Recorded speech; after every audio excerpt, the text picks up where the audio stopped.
Turning to our top story now, international powers attending a conference on Libya in London have agreed to pile the pressure on the Libyan leader Muammar Gaddafi.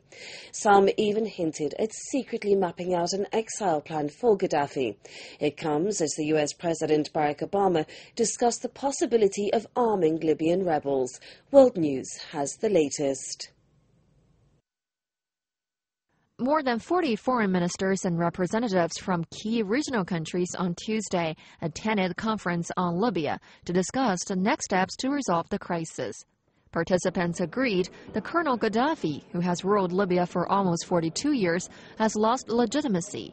He addressed a letter to the meeting, describing the offensive as barbaric and unjust. Participants said all Libyans, including the rebels' transitional council based in the eastern stronghold of Benghazi, must come together to begin an inclusive political process. The meeting didn't map out the future course of the coalition military action in a North African country, which has now been pounding government positions for 10 days. But participants did agree to form a contact group to provide leadership and overall political direction to the international effort to enforce the UN-mandated no-fly zone. Qatar, one of the key Arab members of the coalition, has agreed to convene the first meeting of the group as soon as possible.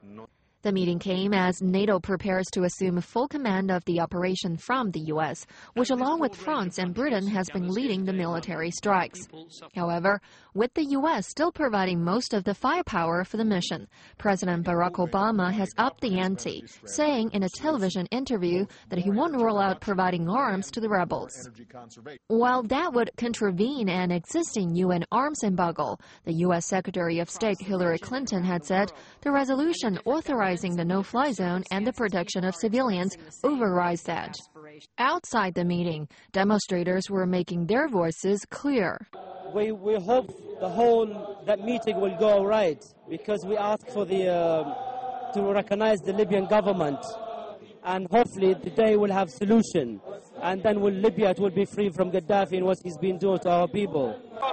And we're here for supporting our country, and we wanted the bombing and killing of our children and our family to stop. We're going to say here, stop to Cameron, to stop to Sarkozy, down to them, because they're the one who want the war, they want the oil. We're going to protect our country, we're going to protect even our family. As the diplomatic moves continued, so did the battles.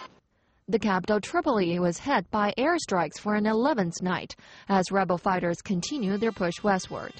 However, reports say they were halted by government loyalists near the key city of Sirte on Tuesday, while Gaddafi's forces also swept through the key town of Misrata.